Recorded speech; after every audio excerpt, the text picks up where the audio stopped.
There comes a point where science can only go so far. I had a nightmare. My guides came into my dream. He said, "You have breast cancer." My intuition and physician within saved my life. Dr. Bernie Siegel says Kathleen's story is powerful, honest, and eye-opening. You were born with inner guidance. Let me teach you how to use it. Go. Welcome to the show, everyone. My name is Kat Kanavos, and I'm your host. We have two incredible guests for you this evening. And as you know, it's the 70th anniversary of Biography of a Yogi. And we're going to be talking about that with our two guests tonight, who are Nayaswamis, Jyotish, and Devi. And they're going to be talking about the teachings of a yogi. And they're going to be not just talking the talk, hey, they walk the walk. So without further ado, welcome to the show. Thank you, Kat. Thank you, Kat. Thank you for having us, and it's a joy to share with your viewers. Oh, thank you. I know it took us a while to be able to actually get a date because you guys have been incredibly busy. And you just came out of something that I thought was an ashram in LA, but you're saying, no, it's way bigger. So tell us where you were when I couldn't get you on the show sooner. Okay, well, a couple of weekends ago, we were in Los Angeles, and Ananda is a kind of a worldwide work based on the teachings of Paramahansa Yogananda. So we have communities and we have centers around the world. And in the LA area, we were opening 3 new centers. And so one in Thousand Oaks, one in South Bay, and another one in LA. And so that's where we were last weekend. But where we reside most of the time is in Northern California. We have a community, a whole village, 700 acres, about 80 houses, 250 people living here, all living a life based on meditation and the practice of the teachings that Paramahansa Yogananda talked about in Autobiography of a Yogi. And one of the things that's so wonderful, Jyotish and I have been part of Ananda since the late 1960s. And we've watched when the interest in yoga and meditation was just starting. And so Ananda kind of grew up with this wave of increased interest in meditation and yoga.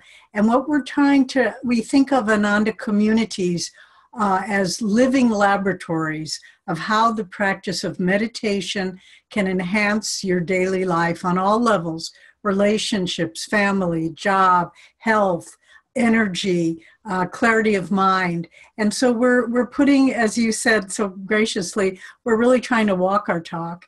And really, it's a remarkable thing to see how the practice of meditation and the teachings of Paramahansa Yogananda really can change and improve your life. Wow. I've got my phone here and I've got chats coming in on the phone too.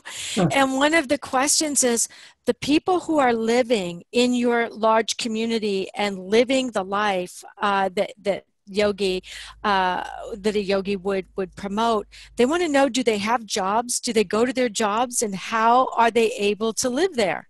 Yes, we have, unlike a lot of communes, we're set up so that everybody has a little rent to pay. They have to take care of their own responsibilities for housing and food and all of that.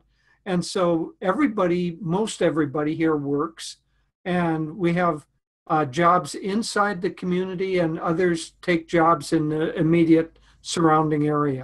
And we've created businesses here at Ananda Village. So we have a wonderful yoga and meditation retreat where many of our members work, where people come from all over the world. Your viewers can come. I'll just mention, if you want to know more detail, go to Ananda, our website, ananda.org. So we have our meditation retreat. We have a publishing house. We have a clinic where doctors and nurses work that service the whole area that we live, 7,000 patients. We have schools that are both day school and boarding school. So we have teachers, administrators, and we have many other businesses, construction, and so forth. So all of our members work in these ways earn a wage. And so it really raised their families, send their children to school, pay their taxes. So it isn't really different from ordinary life in that sense. It's just kind of augmented with calmness. That's how I would Exactly. describe it, rather than Yeah. hectic. Yeah, if you get a group of people who meditate together and then have aspirations, it's like oil in the workings of society, and things go so much better and people are so much happier. You know, another thing we have that's kind of remarkable here at Ananda Village, we have beautiful, beautiful gardens, both producing vegetables, but also flower gardens. We have, it's really becoming known all over California. We call it the Crystal Hermitage Tulip Gardens. And in the past couple of years, we've had between 8,000 and 10,000 people a year coming to see the tulips and the beautiful flowers and flowering trees. We plant over 16,000 tulips, replant them every fall. They bloom in the spring. And so that's another way of, we just like to share the beauty, share the light with whoever would want to come. Oh, it's a bit like you brought a bit of Holland in there. Absolutely. Yeah. All the tulip bulbs are from Holland. Yeah. I so believe in the power of prayer and the power of meditation, because I'm a 3-time breast cancer survivor. And the thing that made my story a little different is the doctors missed it every time. But my prayers and meditations told me I had it. And then it was up to me to go and self-advocate for my health. And I'm alive now, 16 and 20 years, to have you on my show to say it really works. So those of you in the audience watching, if you can't pull up and go and live in this community, you can still practice what they're teaching in the communities at home. And you would be amazed at how your life is going to change. It will not be the same. So let's talk about that a little bit. Jyotish, tell us about your life pre-Ananda, post-Ananda. Okay, well, my pre-Ananda life was pretty much on the same track that so many travel on. I went to school, I went to college. I had the thought that in college I was going to learn what I wanted to learn about human consciousness. I studied psychology. It didn't give me any of the answers. So right after college in Minnesota, I came to San Francisco, where I thought, things were happening. And this was in 1966. So things were really happening. I came there. That's when I read Autobiography of a Yogi, and that book absolutely answered the questions I was looking at and changed my life. Soon after that, I met a direct disciple of Yogananda, Swami Kriyananda. I was working at that time as a social worker in San Francisco, and meeting him, I started studying with him, and then together, mainly he was the founder, I was assisting him, we started Ananda. That's amazing. And so what about you, Devi? How post and pre and post? Pre and post. First of all, I'll answer you, but I just want to say congratulations to you on your journey with cancer. It's such, people need models of hope to say, look, you can face this, you can do this. And we've had many cancer survivors here too. And I agree with you, the power of prayer, really, it's essential. So Thank for you. me, again, I was a young woman. This was late 60s, about to graduate college, and really looking for a life direction. And I couldn't really see any direction that really I felt I could be happy with for the rest of my life. I thought, well, I could do that for a while, but eventually it would grow old. And then someone gave me Autobiography of a Yogi, and I had this deep interest to learn to meditate. And then the same person gave me a brochure about Ananda. I was living in Wisconsin, and I got a ride off the student ride board out to California to where Ananda is located in the foothills of the beautiful Sierra Nevada mountains. And I came and I met Swami Kriyananda, our founder. I met the people living here, and I began learning how to meditate. And it just resonated with me. I just thought this was the purpose for which I came into this world, was to study these teachings, and if I was able to share them and inspire other people as well. Mm. Those are beautiful stories. I mean, it seems like you just kind of, the universe was waiting for you to take your place. Yeah. They're holding the place for you, and then you just kind of slid right in there. But and we were waiting for the universe to show us what that place was. But Kat, everyone has their story. Everyone has their divine purpose. And when we're traveling, we travel around the world teaching, sharing Yogananda's teachings.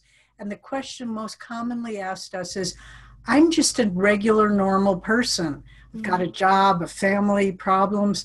Can I practice these teachings? And that's the beauty of them, is they're really made for everyone. And everyone can, by practicing meditation, can discover their own higher purpose in their life. Oh, I agree. I think that what amazes me about Yogananda's teachings, and I've done a little bit of studying, and I was in Europe during this time that all this was going on. I didn't come back to the States until I went to college, and that was in the late 70s. My dad was a Green Beret over in Europe, so I was a stranger in my own land. I'd never been here, but I loved America, loved it, couldn't wait to get here. And so all of this was going on while I was in Germany, but I was hearing about it. I was hearing about Yogananda there. But one of the things that impressed me the most is I really believe that when there's a crisis and we need answers and we need a leader, our higher power, the powers to be, God, whatever you want to call him, sends that. And I believe Yogananda was one of those special people sent to guide us, because he helped us through the beginning of the atomic energy years that hit the world when they were setting off atomic bombs. And without him, I'm not sure we could have made it through the way we did. No, in many ways, he came in 1920, and he was soon the most popular speaker in the whole country. And he gave lectures in the largest halls, Carnegie Hall, halls like that, all over in all the large cities. Not just lectures, but sometimes a month-long class series that 3, 4, 5,000 people were attending. So a whole wave of people started to tune in to the ideas of meditation, the thought of universal consciousness, and that they could do something about it themselves. And so I don't want to say that he alone, but he was one of the main people that brought the whole wave of energy that has resulted in what we think of as New Age thinking now. Yes, I agree. And you know what else was really amazing is he came from such a small, tiny village in India. And boom, there he is in the White House speaking to world dignitaries.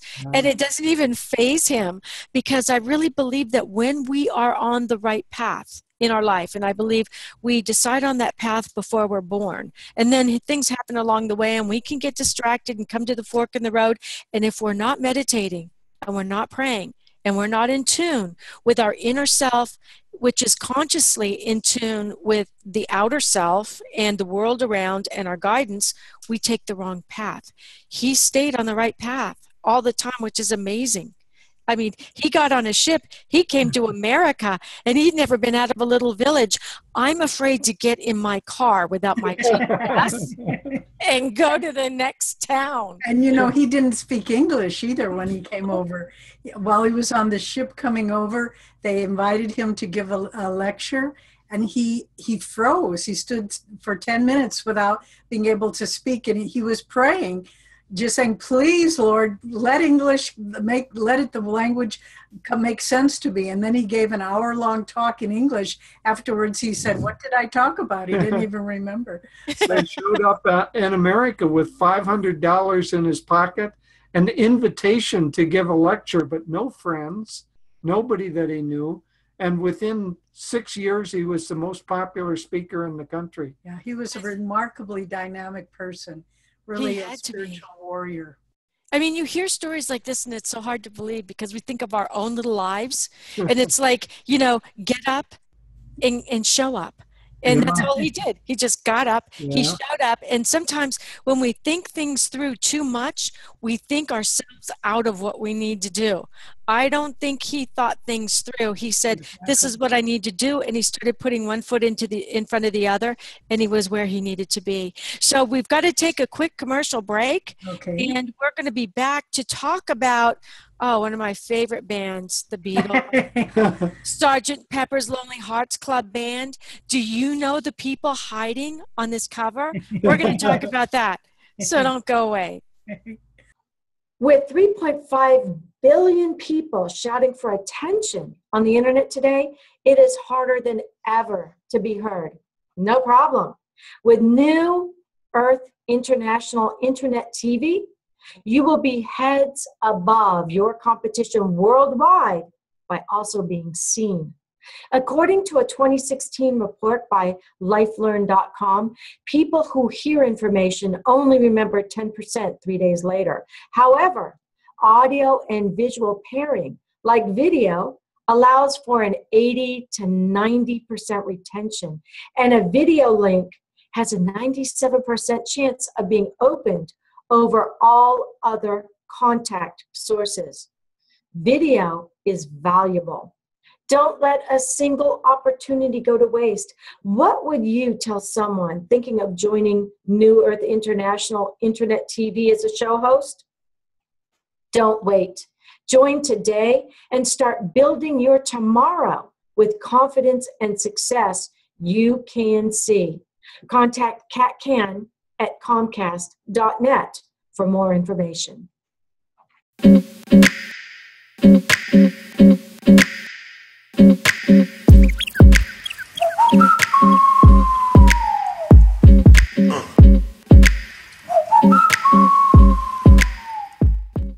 Welcome back, everyone, to the second half of the Kat Kanavos Show. And our guests tonight are Nayaswamis, Jyotish, and Devi. And we're talking about the autobiography of a yogi. We're talking about yogi, and we're talking about their work that involves all of the above and way more. And we're also going to be talking about Sergeant Pepper's Lonely Hearts Club Band poster. So let's go back, and I wanted to ask you, Jyotish and Devi, how did you become the spiritual directors of Ananda? It's not like you guys just live there. It's not like you're just doing work there. You're the directors. That's a big deal. Tell us about that. Well, I was Swami Kriyananda's assistant from the very beginning. And so I was kind of, if you call it organizational management, I was doing that from the very beginning. So this was 1969. And so I worked very closely with Swami Kriyananda during the years of expansion of Ananda from just one community here in the Sierra foothills. Then we formed city communities in Seattle, Portland, LA, Palo Alto, Sacramento. Then we went to Europe, have a community in Italy and near Assisi, and then on to India. So Devi and I were part of that movement and that spread all along. And then when Swami Kriyananda passed away in 2013, he named me as his spiritual successor. Wow. He always had us traveling with him wherever he went, but he never said, you're going to take over after me. I think he knew it would have make us shake in our boots. But we knew, having visited and met people, seeing how things were running all around the world. So it wasn't on a certain level, there wasn't a steep learning curve, but on another level, it was very challenging. So, most of my shows are all about dreams because I'm such a believer in dreams, and my dreams literally saved my life. After the passing, did you ever have visitations in your dreams from your yogi? Oh, many, many times. It's so common that I don't even really think about it. I would say 2, 3, 4 times a month, I'll have a dream with Swami Kriyananda in it. Mm-hmm. And sometimes there'll be guidance in that dreams. Other times it will just be well, almost like our relationship is just continuing the way that always had. But since he isn't here in the body, he has to come and visit me in my dreams. So it's almost like a seamless transition. You know, the teachings of yoga say that the different worlds are just, it's not like they're located different places geographically. They're just at different wavelengths of energy. And so he is Swami Kriyananda, Yogananda, they're all right with us right now as we speak, but they're at a different wavelength. Just as television is in the room as we're sitting here, but unless we have the implement to tune into it, we aren't going to see the program. And what about you, Devi? Do you have the same thing? It's very similar. Sometimes I'll have a dream where it's just like, oh, I haven't seen you for a while, Swamiji. And yes, I'll come and sit down and have tea. And it's just like, it's a continuum. And not only with Swami, but with recently, I'm sure you've had this too, with my mother who passed away some years ago. I recently had, a few days ago, had a dream, and I just said, oh, Mom, maybe it was Mother's Day, actually. I haven't seen you for such a long time. And but it was like there wasn't a separate room that I had to go into. It was just all a continuum. And one thing that's very sweet when you're dreaming about people who are no longer on the physical plane, sometimes when people are in a physical body, misunderstandings or hurts can come up. But when you're dreaming about them and relating from your astral energy to their astral energy, all you feel is love. And you realize all the little ruffles and misunderstandings in the physical world are not at all real or important, but all that's real is that love of one soul to another soul, and that only gets stronger over time. Oh, I so agree. And so those of you listening out there in the audience today, meditation, I meditate every single night before I go to sleep. I've done that for like 30 years. And I've always, even when I was going through my worst moments with cancer, I remember thinking to myself, if I die in my sleep, if I don't wake up from that chemo tomorrow, I die in a state of grace. The doors and the windows are open. I am in a place that doesn't get any better. And so I have no fear. Now, imagine those of you in our audience right now who have lost loved ones and you're grieving deeply. By using meditation, you can open those sacred doorways. Just as Jyotish and Devi were saying, you can open those doorways, you can open those windows, and you can connect with them, and you don't have to grieve anymore, because you'll suddenly realize it's just a case of picking up a different type of phone line, turning on a different type of TV. And that brings us to my next question. Around the world right now, there's, oh my goodness, so much anxiety. We've had an election that people are either dancing in the street for joy, or they are in such deep depression they don't know if they even want to go on living. How can these teachings work for them to reunite us? Well, when we hit a really difficult period like this, we think of it as a kind of a disaster, but really it's a great opportunity, because otherwise we leave the status quo going and we don't make the changes in ourselves that we need to make. So for one thing, meditation helps to calm the mind.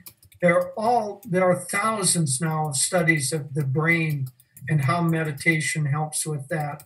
But without going into technical detail, it calms the mind and it helps us to get in touch with deeper, longer lasting, universal aspects of ourselves, like love and joy and peace, that can't be shaken by the changes of the moment. And in fact, Ananda is promoting a campaign called Be the Change, which is asking people to pledge a certain number of hours or a certain amount of time each day to promote peace and harmony throughout the world. And we're getting people from all around the world.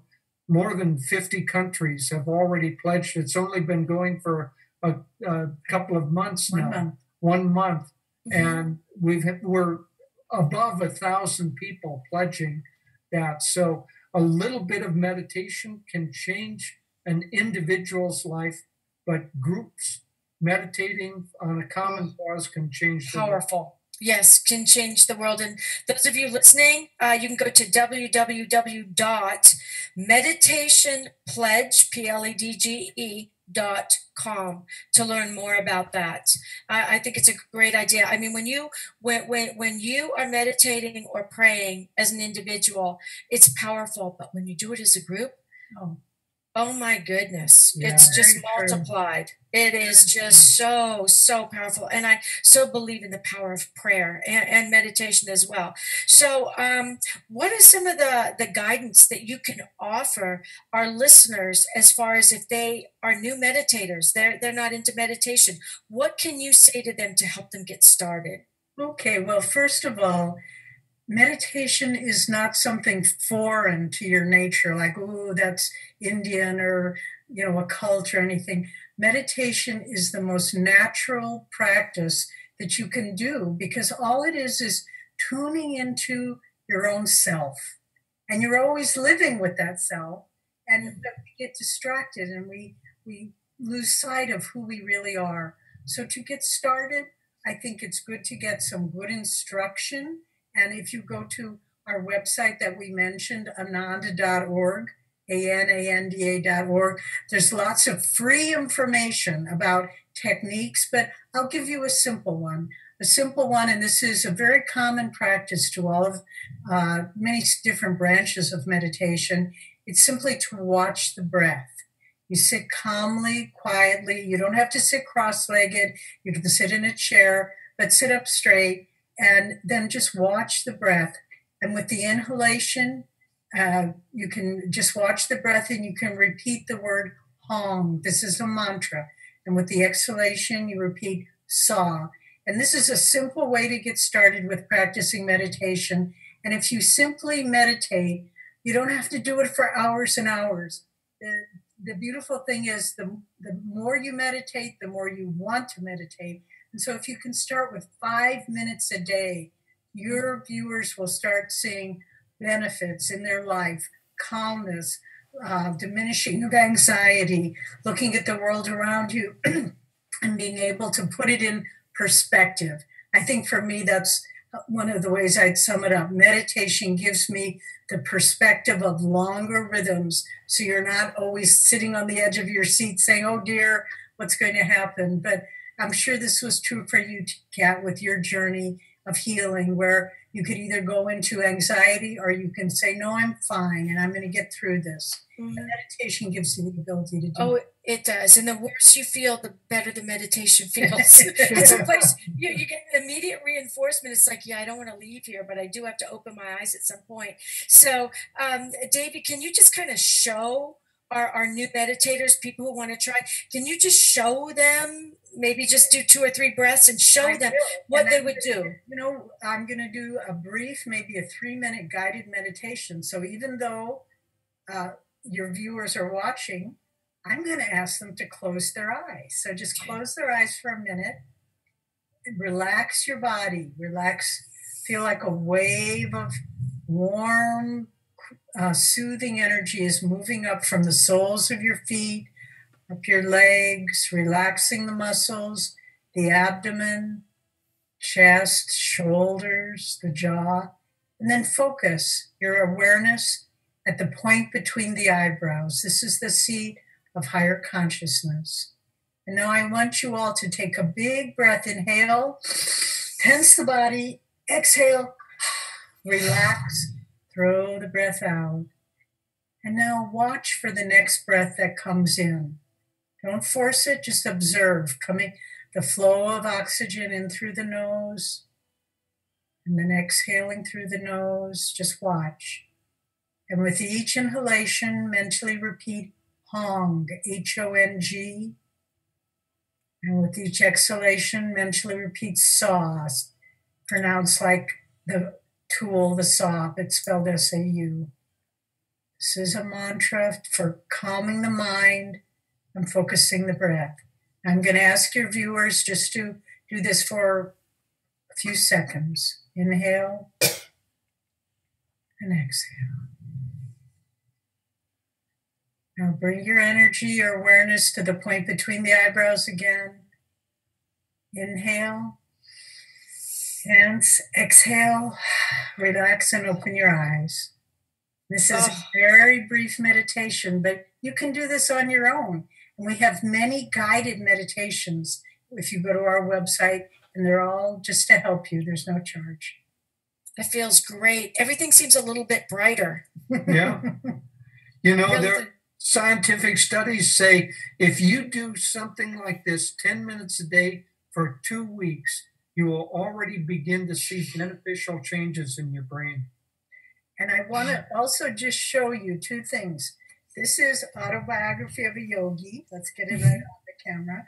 And if your viewers want to read this, this is available free online from ananda.org. Wow. And then this is our book, Touch of Light. This is a compilation of our weekly blogs, and you can free to subscribe. And so these are two books that we're sharing.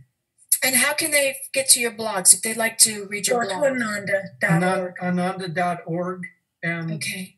type in Touch of Light in the search box and it'll take you there. Yeah, you just hit the subscribe button. We have readers from all over the world, and people, it comes out every Friday.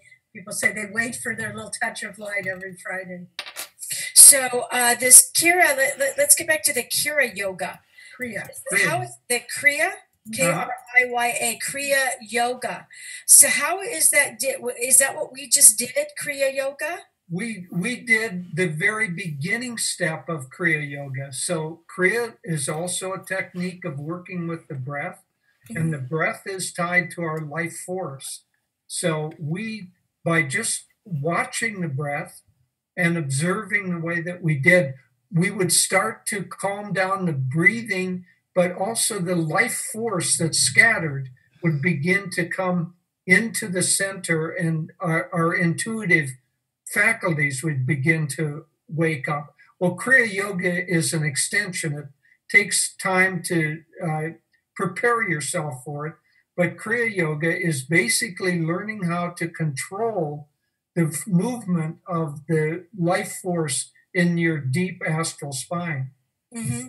Wow. And this is something, say for instance, our audience listening, if they have a really high pressure job in New York, when they get into their office, they can do the meditation we just did, which was really only a minute and a half, because my producer told me.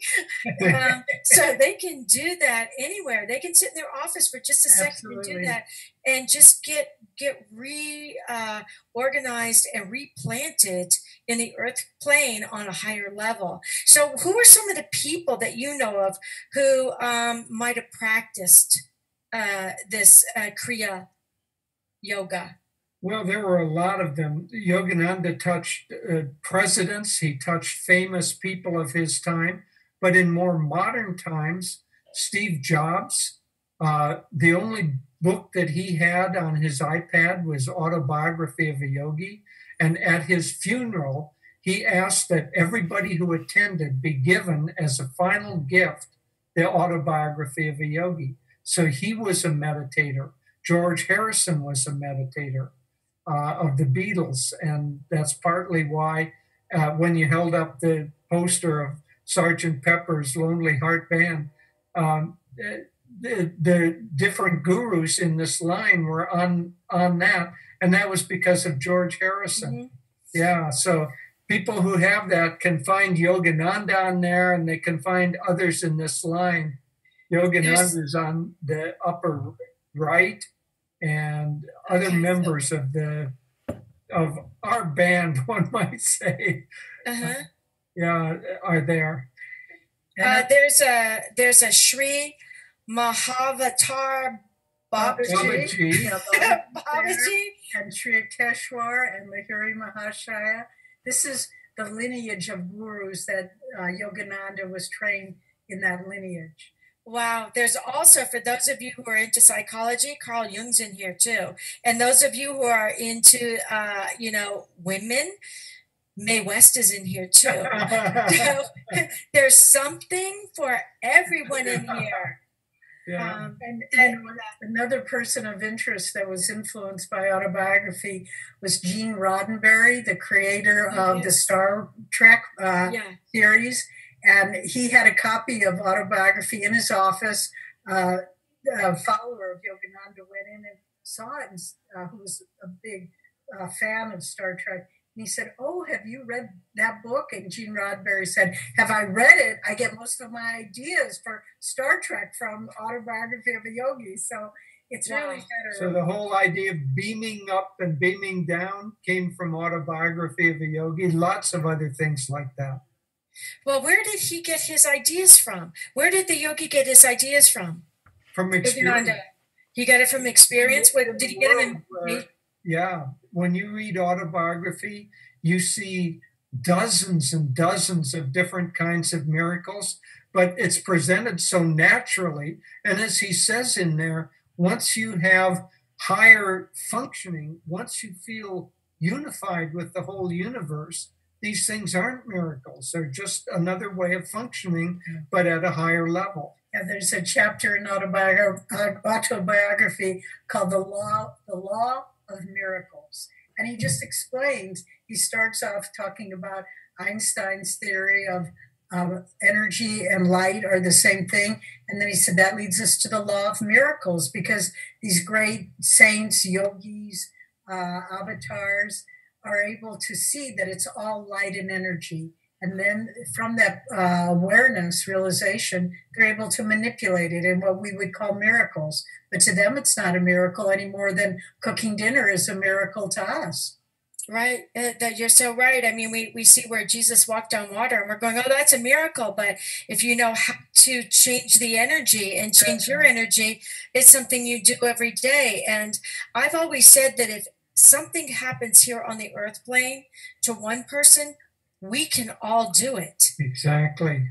We can do it if we figure out how. We can do it. And that's what we're all connected. We are to oneness. Whatever happens to one person happens to all of us. And Christ said it in the Bible. He said, all the things that I do, you too can do. And people have to make of that. You can do and more were his last two words, and more. I remember reading that and going, and more? Okay. If you say so, I'm not going to argue with you. So now we're getting to the end of our time, and it's gone so quickly. Jyotish, what can our audience who have been meditating for years, who are really great at meditating, what would you like to say to them to help them get to the next level? Well, if they've been meditating for a long time, I would say to them to try to have to realize that the quality of their meditation is more important than the quantity. Try to have at least once a week where you meditate maybe double your normal time, and try during that meditation to go as deep as you possibly can. Whatever your practice is, you can always take it deeper. And then the other thing for long-time meditators is to use the power that you feel inside to help others. That's a great idea. Sometimes when we help others, we take our focus off of ourselves. And when we heal them, we heal ourselves, because, again, we're all connected to that oneness, that universal oneness. So just to wrap up this interview, and it's been a great interview, and I'm so glad you came on, and I was so looking forward for weeks to having you. I do hope you'll come back and tell us what happens on your late 2017 West Coast tour. That's what you're doing now. Is that correct? Right. And we mentioned we were in Los Angeles 2 weeks ago, and we had something called a Yogananda Fest. And there were almost 1,000 people came, and it was just so exciting and so wonderful. And many people came up to us and said, we don't even know why we came here. We don't know why we got the information about it, but you just felt that Yogananda was drawing the right people. And so we're halfway through this Choose the Light tour. We're still in June 9th, we'll be having a talk in let's see, I'm looking at my notes, the Center for Spiritual Living in Seattle, Washington. And then in July, we'll be having an event in Portland, Oregon. But if any of your viewers are interested, these are live streaming. And if they go to ananda.org events, then they can see how you can tune into these live streaming. But we're calling this tour Choose the Light, because just as you were saying, Kat, it's a time one reads that levels of anxiety and depression are higher than they've ever been in America. Mm-hmm. So we really need to, as a group of people seeking higher consciousness, we need to join together and join our forces and choose the light and live in the light and share it with others, and don't buy into the negativity, discouragement, hopelessness. We are each a spark of God. And I think the times in which we live are making us look for that spark of light, of divine love within each of us. I tell people all the time, they'll say, well, you can't always overcome dark with this light that you're talking about. And I said, if you think about it, if you have a little tiny cup that's totally dark inside, if any light gets in order to see it, light has come in. But if you're in a huge, dark cave that could be miles long, all you have to do is light a match. It's no longer dark. That's how powerful light is. So choose the light, and you can carry it with you no matter how dark your circumstance seems to be. Well, I want to thank... Just to add, that cave could have been dark for 1 million years. And as soon as you put the light on, it's light. That's right. You brought the light in. Be the light. Bring it in. Be the light. That's all you have to do, is focus on being the light. Don't think about it too hard. You'll talk yourself out of it again. Just think that. Be the light and carry that light with you. Thank you both so much for being with us today. And I hope you'll come back and tell us how your Choose the Light 2017 West Coast tour goes. Are you going to be having an East Coast tour? Not this year. Maybe next year. We have a number of centers on the East Coast, so we may do it next year. That would just be wonderful, because I'm on the East Coast too. So I hope that if there's any time you need to get the word out, I hope you'll think of us on New Earth International TV, and we would be happy to help. Thank you, Kat. It's really been a pleasure to spend time with you, and you're a very bright, loving, joyful spirit, and a kindred spirit, I should say. You feel like a sister. Yeah. Oh, thank you. Thank you. So to all of our audience, thank you for joining us tonight. Make sure you come back next Monday night, because sometimes I don't know who my guests are going to be. Sometimes that higher power just sends them to me. And so it's just a wonderful moment for all of us. So tune in next Monday night, 5 to 5:30 p.m. Pacific time, which is 8 Eastern Standard Time. Until then, try meditating this week. Go ahead. We challenge you. Just a few minutes, just 2 like we did. Start tonight. Good night, everyone. Good night.